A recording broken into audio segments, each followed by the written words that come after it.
thought I'll do a really quick run through of an image that I've processed and walking through the workflow that I use to process that image. In this case, I'm looking at a focus stacked image of a lizard that I took from Melbourne Zoo. And this is the final image that I've got. And then I have these three individual images here. So 1, 2, and 3. Now, what you'll notice with these images is, number one, they're handheld because you can see the frame is moving and it's not all the same place. But also, hopefully, more importantly, if you actually look at the sort of nose or face of the lizard, you'll see that different parts are actually in focus. And that's because the lens that I was using was a macro lens, which has a very shallow depth of field. And for those who aren't aware, basically depth of field is how much of the entire image is in focus.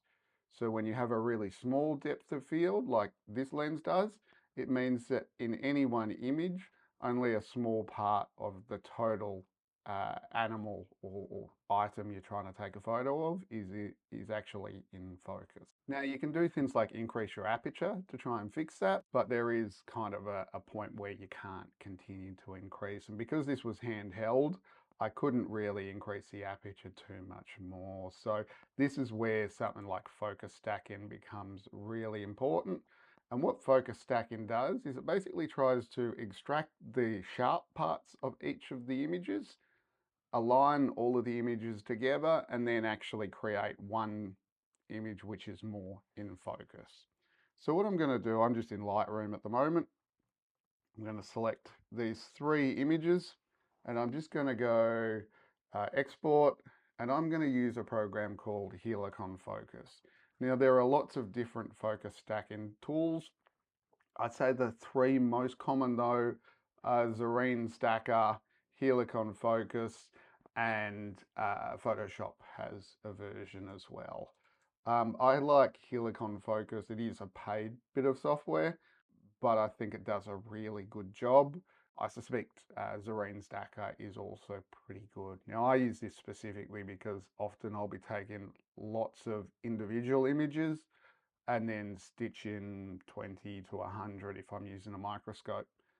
In this case, I've only got 3. The more images that you have, the more accurate it will be. But in this case, 3 is enough. So there are different methods that we can use. I'm just going to use Pyramid for this. And I'm going to click on Render. What it's now doing is basically trying to pull out all the bits that it thinks are more in focus.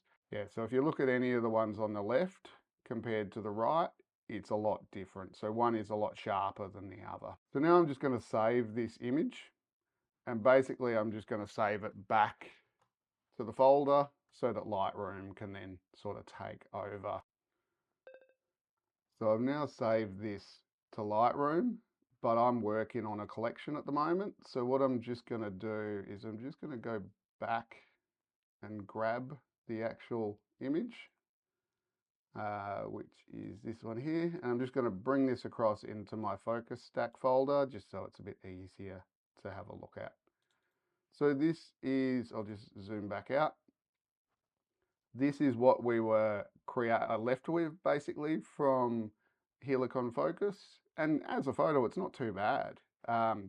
It's not, you'll notice there are a couple of lines where it's not perfectly sharp and it's a little bit blurry.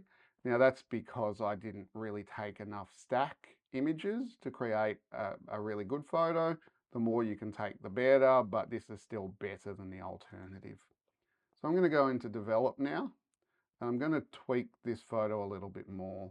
I'm going to crop it in a lot so that the focus is more on the actual animal. And I think it might be nicer if I kind of change the perspective a little bit as well. So maybe I can try and capture, I don't know, more of it down there. So there's a little bit of a sort of a leading line into it possibly. So I've got this, I've cropped it in a little bit more. We then need to look at some of the other edits that we can make. Now, auto is often quite good, and I know a lot of people will cringe at that, but I do find it's a really good starting point, and then you can start to tweak this as as you see fit. Now you might want to increase the entire shadow, or you might want to be a little bit more specific. And that's what I'm going to do in this case. In this case, what I'm going to do is I'm going to go into masking, and I'm going to apply a mask to the subject, which is this lizard. You'll see it's colored that red. What I'm going to do is I'm just going to increase the whites, which has an effect of brightening this a little bit. And the shadows up a little bit, highlights down a little bit, and maybe just the blacks a little bit as well. Drop those down just to give a little bit more contrast.